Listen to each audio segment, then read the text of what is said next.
ہوں۔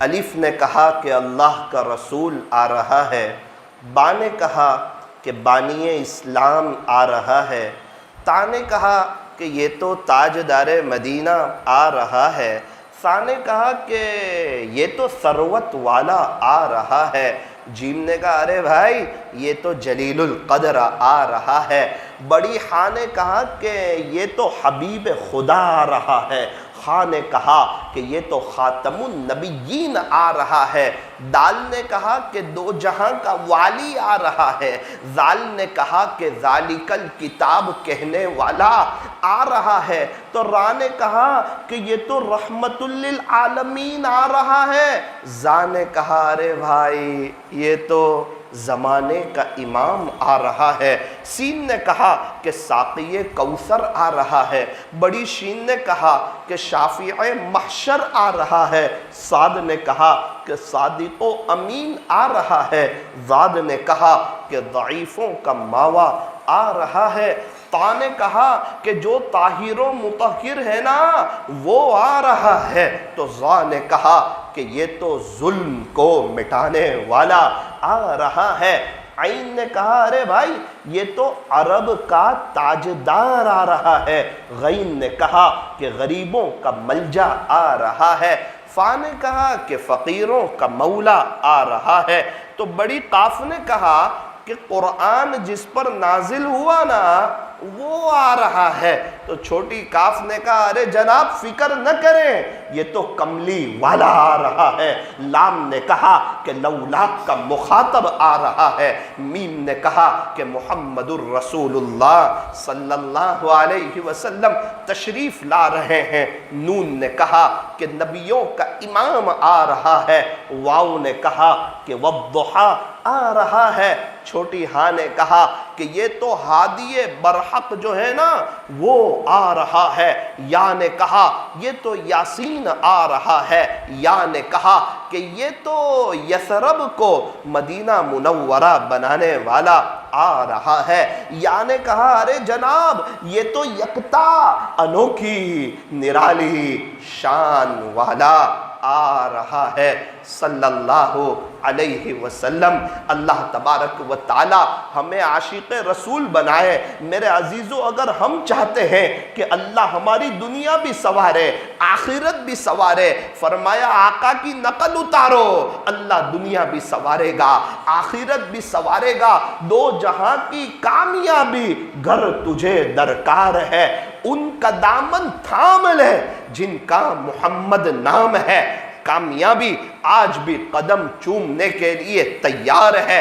شاعر مشرق علامہ اقبال تو فرماتے ہیں کہ کی محمد سے وفا تو نے تو ہم تیرے ہیں، تو سچی محبت کہاں تلاش کر رہا ہے، یہ دنیا تو مطلبی ہے، یہ تو 4 دن کی چاندنی پھر اندھیری رات ہے، تو جہاں بھی دل لگا تو سب کو مطلبی پائے گا، مطلب کی ہے دنیا ساری، مطلب کے ہے سب سنساری، جگ میں تیرا کوہٹ کاری، تن من کا سب زور لگا کر نام اللہ کا بول، ارے عقل مند اپنے دل کی آنکھیں کھول، ارے انسان اپنے دل کی آنکھیں کھول، جب تو دل کی آنکھیں کھولے گا تو تجھے نظر آئے گا مطلب کی ہے دنیا ساری، مطلب کے ہے سب سنساری، جگ میں تیرا کوہٹ کاری، تن من کا سب زور لگا کر نام اللہ کا بول۔ میرے عزیزو یہ دنیا فانی ہے، آخرت باقی رہنے والی ہے،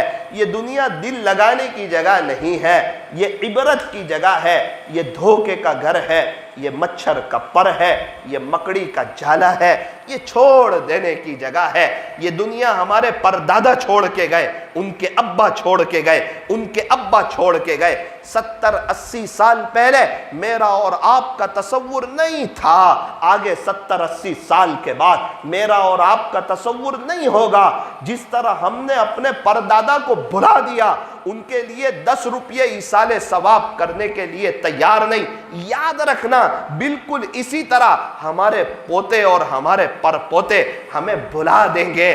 یہ دنیا دل لگانے کی جگہ نہیں ہے، یہ وفا کی جگہ نہیں ہے۔ اگر کسی کو سچا پیار چاہیے، اگر کسی کو سچی محبت چاہیے تو وہ اللہ کی طرف آئیں، یوں فرمایا فنا کر دو اپنی ساری زندگی اللہ کی محبت میں، یہ وہ پیار ہے جس میں بے وفائی نہیں ہوتی۔ میرے عزیزو، اون والو، تیروپتی نگر والو، اللہ ملا تو سب کچھ ملا، اور اللہ نہ ملا تو کچھ نہ ملا۔ اللہ کو پا کر آج تک ورلڈ میں کسی نے کچھ نہیں کھویا، اور اللہ کو کھو کر آج تک کسی نے کچھ نہیں پایا۔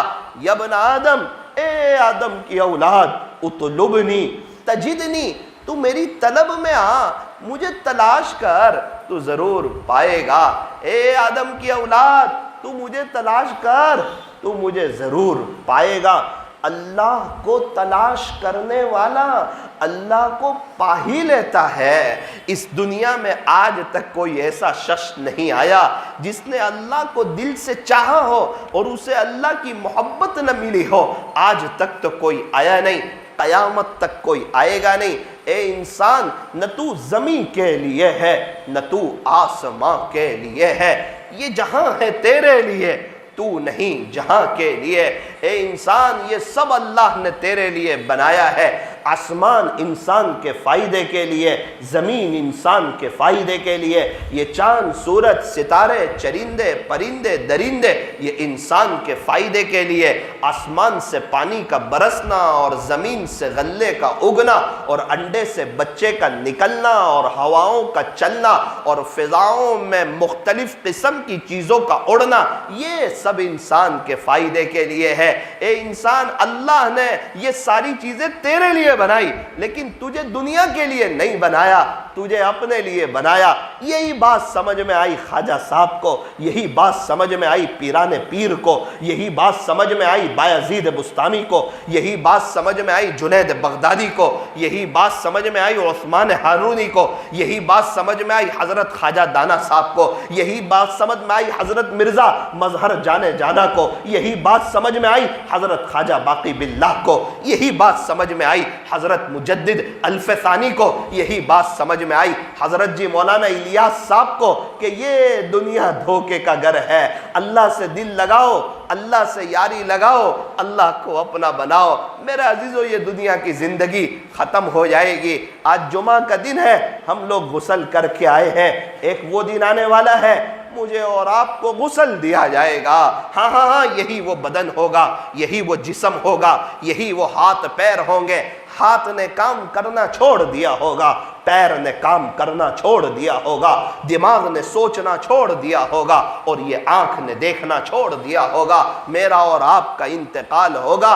اسی لیے فرمایا کچھ کر لے اس سے پہلے، کچھ کر لے اس سے پہلے، جب کہ تیرا یہ اعلان ہو کہ فلاں نہ رہا، جب تیری انا للہ کی خبریں چلے، جب تیری بیوی تجھ پہ روئے، جب تیری اولاد تجھ پہ روئے۔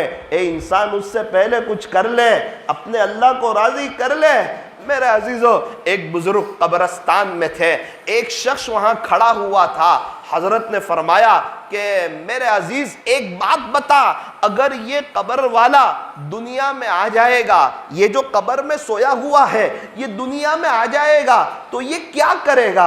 اس نے بہت سی باتیں بتائی جس کا خلاصہ، حضرت یہ قبر والا دنیا میں آ جائے گا، سب سے پہلے سچی توبہ کرے گا، پھر کیا کرے گا کہ قرآن پڑھے گا، درود شریف پڑھے گا، استغفار کرے گا، موبائل کو ہاتھ نہیں لگائے گا، اپنے وقت کو وصول کرے گا، گناہوں سے بچے گا، اللہ کو ناراض نہیں کرے گا، مسجد کو آباد کرے گا، اللہ کو راضی کرے گا، کیونکہ حقیقت کی اس کی آنکھیں کھل چکی ہے، اس نے وہ سب مناظر دیکھ لیے ہیں۔ اب یہ اللہ کو ناراض کرنے والا کوئی کام نہیں کرے گا، نہ غیبت کرے گا، نہ جھوٹ بولے گا، نہ دھوکہ دے گا، نہ تانا دے گا، یہ تو اللہ اللہ کرے گا، اللہ کے راستے میں وقت لگائے گا، اللہ کے لیے جیے گا اور اللہ کے لیے مرے گا۔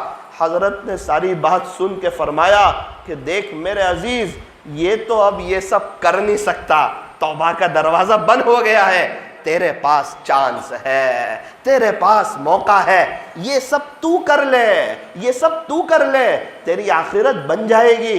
تیری آخرت سنور جائے گی، اللہ بھی تجھ سے خوش، اللہ کے نبی بھی تجھ سے خوش، اللہ کے اولیاء بھی تجھ سے خوش۔ ارے حوض کوثر پر پیارے نبی کے ہاتھوں جام کوثر نصیب ہوگا۔ میرے عزیزو، وہ قبر والا تو کر نہیں سکتا، مجھے اور آپ کو کرنا ہے، مجھے اور آپ کو کرنا ہے۔ امام صاحب ابھی سنا رہے تھے اولاد کی تربیت کے بارے میں، کتنی بڑی بات ہے، کتنی زبردست بات ہے اولاد کی تربیت۔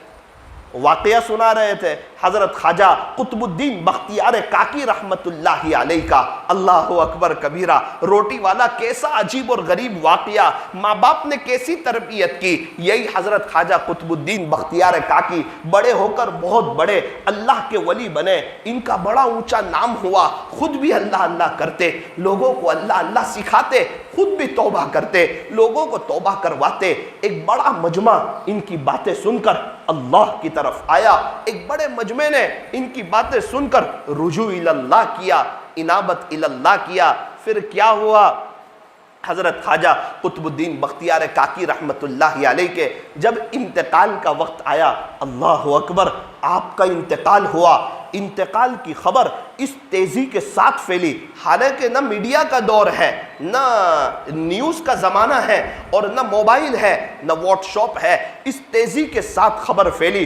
حضرت کا جنازہ لایا گیا، 15,000 محدثین حضرات، 15,000 حدیث شریف پڑھانے والے، حدیث شریف کا درس دینے والے، حدیث شریف کو لکھنے والے، حدیث شریف کا فہم اور بصیرت رکھنے والے 15,000 لوگ محدثین جمع ہوئے، 50,000 قرہ جمع ہوئے حضرت کے جنازے کی نماز میں، 50,000 قرہ قاری لوگ، 80,000 ناظرہ قرآن پڑھنے والے جمع ہوئے، 80,000 ناظرہ قرآن پڑھنے والے۔ ایک سوال ہوتا ہے، ناظرہ قرآن پڑھنے والے کو کیوں بتایا؟ حضرت مولانا مناظر حسن گیلانی رحمت اللہ علیہ لکھتے ہیں کہ 80,000 ناظرہ قرآن پڑھنے والے جمع ہوئے۔ اچھا، ناظرہ پڑھنے والوں کا کیوں ذکر فرمایا؟ کیونکہ اس زمانے میں مکتب نہیں تھا، اس زمانے میں اس قسم کے چھوٹے چھوٹے مدرسے نہیں ہوا کرتے تھے۔ میرے عزیزو، آج ہمارے پاس تو مکتب ہے، مدرسے ہے۔ فرمایا مکاتب کا یہ جو نظام ہے، اللہ کا یہ بہت بڑا انعام ہے۔ ہمارا بچہ مکتب میں آ کر پڑھے اور ہمارا بچہ ہمارے گھر پر پڑھے، استاذ گھر پڑھانے آوے اور ہمارا بچہ مکتب میں آ کر پڑھے، زمین آسمان کا فرق ہے، زمین آسمان کا فرق ہے۔ مکتب میں جو پڑھائی ہوتی ہے وہ گھر میں پڑھائی نہیں ہو سکتی۔ گھر میں ماں باپ کا لاڑ پیاڑ اور بچوں کا سبق یاد نہ کرنا، اور دیکھا جائے گا استاذ ہمیں کچھ کہہ نہیں سکتا، استاذ ہمیں کچھ بول نہیں سکتا، بچہ جری ہو جاتا ہے، بچہ جری ہوتا ہے۔ میرے عزیزو، اسکول کی پڑھائی ذرا گھر پہ کر کے دیکھو، اسکول کے سر کو ذرا گھر بلا کر کے دیکھو۔ میرے عزیزو، یہ ٹیچروں کو ذرا اپنے گھر بلاؤ اپنے بچوں کی پڑھائی کے لیے۔ نانا مولانا صاحب، اسکول جانا پڑے گا، ٹیوشن جانا پڑے گا۔ او میرے عزیزو، تروپتی نگر والو، اپنے دل سے کہو کہ قرآن اس کو کام آئے گا، یہ مکتب کی تعلیم اس کو کام آئے گی، میرے بچے کو مکتب جانا پڑے گا، اس کو ٹیوشن کا ٹائم آگے پیچھے کرنا پڑے گا، اور میرا بچہ اسکول کے معاملے میں کمپرومائز کرے گا، ٹیوشن کے معاملے میں کمپرومائز کرے گا، دینی پڑھائی کے معاملے میں میرا بچہ کمپرومائز نہیں کرے گا، کیونکہ میرے کو پتا ہے کہ اس کی مقدر کی روزی اس کو ہر حال میں ملنے والی ہے، پھر میں کیوں دینی اعتبار سے کمپرومائز کروں؟ میرے عزیزو، اپنے بچے کو مکتب میں بھیجو، وقت پر بھیجو، پابندی کے ساتھ بھیجو، چھٹی نہ کرو، بڑے ادب کے ساتھ بھیجو۔ کیا بات ہے، آپ نے دیکھا ہوگا بچہ جب اسکول جاتا ہے نا تو دفتر پیچھے بھراتا ہے، ٹیوشن جاتا ہے دفتر پیچھے بھراتا ہے، اس کو پتا ہے کہ یہ چیز میرے ساتھ آنے والی نہیں ہے، یہ تو پیچھے رہ جانے والی ہے، اس لیے پیچھے بھراتا ہے۔ اور جب بچہ الف با کی تختی لے کر آتا ہے، اپنے سینے پر رکھ کر لاتا ہے، اس کو پتا ہے کہ یہ چیز میرے ساتھ جانی ہے، یہ چیز میرے ساتھ جانی ہے۔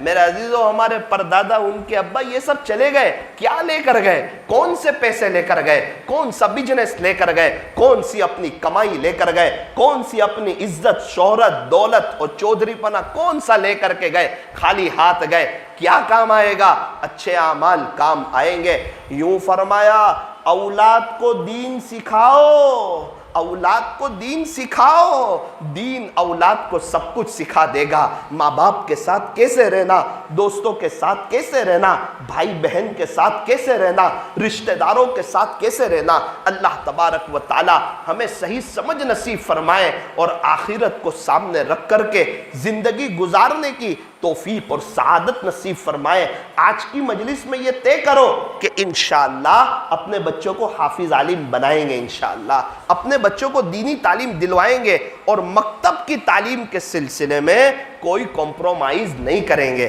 تو کون کون طے کرتا ہے کہ انشاءاللہ ہم اپنے بچوں کو مکتب میں بھیجیں گے؟ انشاءاللہ سب طے کرتے ہیں انشاءاللہ کہ ہمارا بچہ مکتب میں آ کے پڑھے گا۔ تو 80,000 ناظرہ قرآن پڑھنے والے، میرے عزیزو ایک سوال ہوتا ہے، اتنے سب اللہ والے موجود ہیں، اب جنازے کی نماز کون پڑھاوے؟ ہمارے یہاں کوئی اللہ والے آتے ہیں، ہم ان سے کہہ دیتے ہیں حضرت جنازے کی نماز پڑھاؤ۔ اب اتنے سب اللہ والے، تو جنازے کی نماز پڑھائے گا کون؟ ایک شخص کھڑے ہوئے، بڑا مجمع ہے، پرچی نکالی، کہ حضرت نے مجھے وصیت کی ہے کہ جس کے اندر 4 باتیں پائی جائیں وہ میرے جنازے کی نماز پڑھائے۔ تو پورا مجمع ہل گیا کہ حضرت نے کیا لکھا ہوگا؟ تو لکھا تھا سب سے پہلی بات کہ میرے جنازے کی نماز وہ پڑھائیں جس کی کبھی تکبیر اولا نہ چھوٹی ہو۔ تو ایک بڑا مجمع تو نیچے دیکھنے لگا۔ دوسری شرط یہ ہے میرے جنازے کی نماز وہ پڑھائے گا جس کی کبھی تہجد نہ چھوٹی ہو۔ کتنے بڑے اللہ والے ہوں گے؟ حضرت خواجہ قطب الدین بختیار کاکی رحمت اللہ علیہ کیا زندگی گزاری ہوگی۔ ماں باپ کی تربیت کا اثر نظر آتا ہے، یہ اولاد کو کہاں سے کہاں لے جاتا ہے۔ ماں باپ کی دعا، ماں باپ کا تڑپنا، ماں باپ کا رونا، اور میرا بچہ کیسے اللہ کا ولی بن جائے، کیسے اللہ کا عاشق بن جائے، کیسے خواجہ صاحب جیسا بن جائے، یہ ماں باپ کی سوچ بچے کے اندر اثر لاتی ہے۔ پھر لکھا تھا کہ میرے جنازے کی نماز وہ پڑھائے جس کی کبھی اثر پہلے کی 4 رکعت سنت غیر مؤکدہ کبھی نہ چھوٹی ہو۔ اب تو تقریباً پورا مجمع نیچے دیکھنے لگا۔ چوتھی بات یہ ہے حضرت نے لکھا تھا کہ میرے جنازے کی نماز وہ پڑھائے جس نے کبھی بد نظری نہ کی ہو۔ کافی دیر ہو گئی، کوئی جنازے کی نماز پڑھانے کے لیے تیار نہیں۔ کتاب میں لکھا ہے ظہر کی نماز کا وقت آیا، وہ نماز کا وقت گزر گیا، تقریباً عصر کی نماز کی صفیں بننے والی تھی۔ ایک شخص آئے، کھڑے ہوئے اور حضرت کے جنازے کے پاس آئے، کفن کی چادر کو ہٹایا اور کہا حضرت آپ نے مجھے ذلیل کر دیا، یہ 4 بات میرے اندر ہے لیکن یہ میرا اور میرے اللہ کے درمیان کا راز تھا، میں نہیں چاہتا تھا کہ کسی اور کو پتہ چلے۔ کیسے اخلاص والے لوگ تھے، اللہ اکبر کبیرہ۔ اس کے بعد مجمع کی طرف متوجہ ہوئے اور مجمع والوں سے کہا ارے لوگوں، میں قسم کھا کے کہتا ہوں میری کبھی تکبیر اولا نہ چھوٹی، میں قسم کھا کے کہتا ہوں میری کبھی تہجد نہ چھوٹی، میں قسم کھا کر کہتا ہوں میری کبھی عصر پہلے کی 4 رکعت سنت غیر مؤکدہ نہ چھوٹی، میں قسم کھا کر کے کہتا ہوں کہ میں نے کبھی بد نظری نہیں کی۔ مجمع کی چیخیں نکل گئی، لوگ حیرت میں رہ گئے کیونکہ یہ کوئی محدث نہیں، یہ کوئی قاری نہیں، یہ اس وقت کے بادشاہ دہلی کے تخت نشین شمس الدین التمش تھے۔ میرے عزیزو، جب وقت کا بادشاہ ایسی زندگی گزار سکتا ہے تو میں اور آپ کیوں نہیں گزار سکتے؟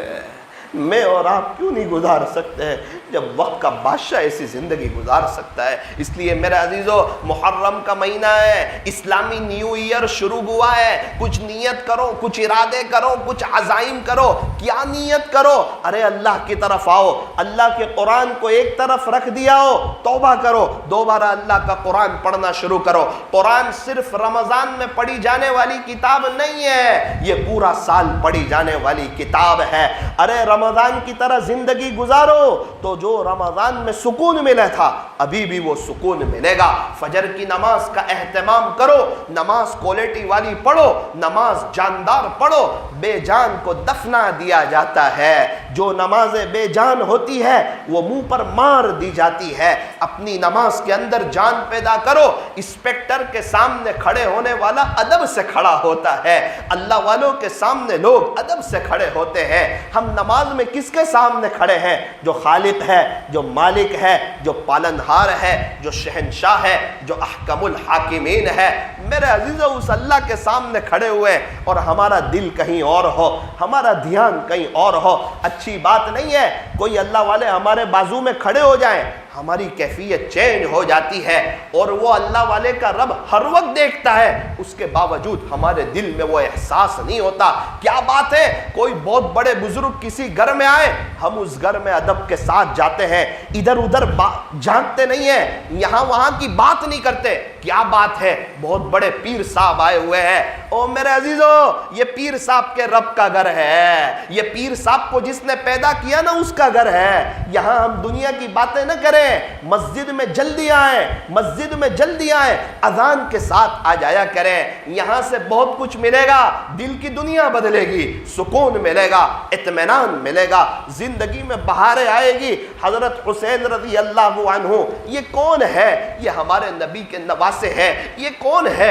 حضرت علی رضی اللہ عنہ کے بیٹے ہیں۔ یہ کون ہے؟ حضرت فاطمہ کے لخت جگر ہے۔ حضرت حسین کون ہے؟ فرمایا یہ جنت کے نوجوانوں کے سردار ہے، سیدہ شباب اہل الجنہ الحسن والحسین، سیدہ شباب اہل الجنہ، یہ جنت کے نوجوانوں کے سردار ہے۔ اس کے باوجود میرے عزیزوں اپنی گردن کو کٹا کر کے نماز میں سجدے کی حالت میں اپنی گردن کو کٹا کر کے امت کو یہ پیغام دے گئے کہ حسین جو نبی کا نواسا ہے، جو علی کا بیٹا ہے، جو فاطمہ کا لخت جگر ہے، جو جنت کے نوجوانوں کا سردار ہے، جو نبی کا لال اور دلارا ہے، نبی جس سے محبت کرتے تھے، وہ حسین گردن تو کٹا سکتا ہے، نماز نہیں چھوڑ سکتا۔ حسین کے دیوانوں، یہ ہمارے لیے پیغام ہے، میرے اور آپ کے لیے پیغام ہے، ہم نماز نہ چھوڑیں۔ ارے بقرعید کے موقع پر کروڑوں جانور جاتے جاتے یہ پیغام دے گئے کہ ہم رب کے لیے گردن کٹا سکتے ہیں، کیا آپ رب کے لیے گردن جھکا بھی نہیں سکتے؟ کتنا بڑا مسلمانوں کا طبقہ ہے، وہ کہتا ہے فجر کی نماز میں میری آنکھ نہیں کھلتی، فجر کی نماز میں میری آنکھ نہیں کھلتی۔ میرے عزیز پھر سن لے، تیری زندگی میں بہاریں نہیں آ سکتی، تیری پریشانیاں دور نہیں ہو سکتی، تیرے چہرے پر وحشت کا اثر رہے گا، تو اندر سے بے چین رہے گا، تو 2 کام بنائے گا تیرے 4 کام بگڑیں گے، تو 4 کام بنائے گا تیرے 8 کام بگڑیں گے، زندگی پریشانی کا شکار ہوگی، نہ تیری بیوی تیری ہوگی، نہ تیرے بچے تیرے ہوں گے۔ جو زندگی آگے بڑھے گی اتنا ٹینشن بڑھے گا، اتنا پریشر بڑھے گا، تو ڈپریشن کا شکار ہوگا۔ اور میرے عزیزو جو فجر کی نماز نہیں پڑھتا، کئی بلائیں مصیبتیں اس کو گھیر لیتی ہے، جو فجر کی نماز نہیں پڑھتا وہ اللہ کی حفاظت سے نکل جاتا ہے، وہ اللہ کی حفاظت سے نکل جاتا ہے۔ جو فجر کی نماز پڑھتا ہے وہ اللہ کی حفاظت میں آ جاتا ہے۔ ارے قبر کی میٹھی نیند کی فکر کرو، فجر میں الارم رکھو، کسی وجہ سے 3 بجے سوئے پھر بھی اٹھو، 4 بجے سوئے پھر بھی اٹھو، 5 بجے سوئے پھر بھی اٹھو، پہلی بات جلدی سو جایا کرو۔ کسی وجہ سے لیٹ سونا ہوا، فجر ناگا نہ کرو، فجر ناگا نہ کرو۔ فجر کی نماز سے مت کہو کہ مجھے نیند آ رہی ہے، نیند سے کہو کہ مجھے فجر کی نماز پڑھنی ہے۔ ارے نماز نماز نماز کتنی اہم چیز ہے، اللہ کو جو بھی چیز دینی تھی زمین پر دی، لیکن جب نماز کی باری آئی ہمارے نبی کو آسمان پر بلایا، معراج کی سفر کروائی، اپنا دیدار کروایا اور نماز کا تحفہ عطا فرمایا۔ نماز کی شان تو بڑی عجیب شان ہے، ذرا 2-3 منٹ میں ذرا دھیان سے سنیں، دل کے کانوں سے سنیں۔ ہمارے نبی حضرت محمد الرسول اللہ صلی اللہ علیہ وسلم ام ہانی رضی اللہ عنہا کے مکان میں آرام فرما رہے تھے، حضرت جبرائیل چند فرشتوں کے ہمراہ تشریف لائے۔ ام ہانی رضی اللہ عنہا کے مکان کی چھت پھٹی، حضرت جبرائیل اندر آئے، معراج کے سفر کی خوشخبری سنائی۔ ہمارے نبی اٹھے اور حتیم کعبہ میں تشریف لے گئے، آپ وہاں جا کر آرام کرنے لگے۔ حضرت جبرائیل نے بڑے ادب سے آپ کو دوبارہ اٹھایا اور معراج کے سفر کی خوشخبری سنائی۔ حضرت ہمارے نبی علیہ السلام وہاں سے چلے، چاہے زمزم، جہاں زمزم کا کنواں ہے، آپ وہاں پہنچے، حضرت جبرائیل نے آپ کو وہاں لٹایا، آپ کے سینے مبارک کو چاک کیا اور اندر سے دل کو نکالا۔ حضرت جبرائیل جنت سے ایک تشت لائے تھے جو سونے کا بنا ہوا تھا، آپ کے دل مبارک کو اس تشت میں رکھ کر زمزم کے پانی سے دھویا گیا۔ اس کے بعد آپ کے دل کو پھر اسی جگہ رکھ دیا گیا، آپ کے سینے مبارک کو بند کر دیا گیا۔ پھر ہمارے نبی کا سفر شروع ہوا۔ جنت سے آپ براق لائے تھے، ایک روایت کے مطابق ہمارے نبی آگے سوار ہوئے، حضرت جبرائیل پیچھے سوار ہوئے، سفر شروع ہوا۔ سب سے پہلی منزل پر پہنچے، یثرب مدینہ منورہ پہنچے۔ حضرت جبرائیل نے فرمایا پیارے نبی جی آپ کو ہجرت کر کے یہاں آنا ہے، یہاں 2 رکعت نفل پڑھ لیجئے۔ یہ پہلا اسٹاپ تھا۔ پھر آگے دوسرا اسٹاپ ہوا طور سینا کا۔ حضرت جبرائیل نے فرمایا پیارے نبی جی یہ وہ مبارک درخت ہے جہاں حضرت موسیٰ علیہ السلام اپنے اللہ سے بات چیت کیا کرتے تھے، یہاں بھی 2 رکعت پڑھ لیجئے۔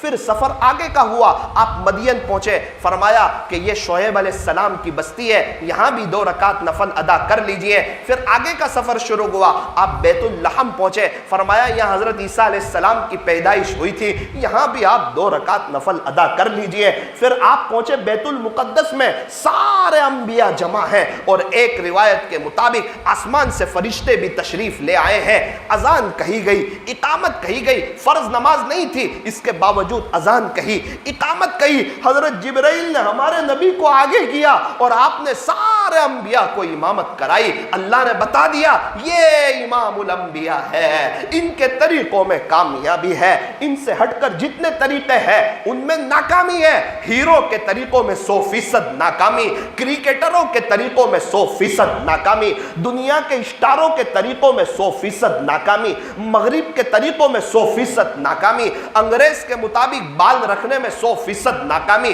گیروں کی نقل اتارنے میں 100% ناکامی۔ ارے اس شریعت سے پوچھو میں 10ویں محرم کا روزہ رکھنا چاہتا ہوں، میں رکھوں یا نہ رکھوں؟ کہا ایک پہلا رکھ اس کے بعد میں ایک رکھ۔ ارے میں ایک رکھنا چاہتا، فرمایا نا نا نا کیوں نہیں؟ کہ یہودیوں سے مشابہت ہو جائے گی، روزے میں یہودی سے مشابہت ہو رہی، شریعت کو یہ بھی برداشت نہیں ہمارے لباس میں یہودی سے مشابہت ہو، ہمارے بال میں یہودیوں سے مشابہت ہو، شریعت یہ کہاں برداشت کرے گی؟ پھر جو سفر شروع ہوا، ہمارے نبی نے امامت کرائی، آپ پہلے آسمان پر پہنچے، حضرت آدم علیہ السلام سے ملاقات ہوئی، دوسرے آسمان پر حضرت عیسیٰ علیہ السلام سے، تیسرے آسمان پر حضرت یوسف علیہ السلام سے، چوتھے آسمان پر حضرت ادریس علیہ السلام سے، پانچویں آسمان پر حضرت ہارون علیہ السلام سے، چھٹے آسمان پر حضرت موسیٰ علیہ السلام سے، ساتویں آسمان پر آپ کی ملاقات ہوئی حضرت ابراہیم علی نبینا وعلیہ السلام سے۔ اب اوپر کا سفر شروع ہوا، آپ صریف الاقلام پہنچے،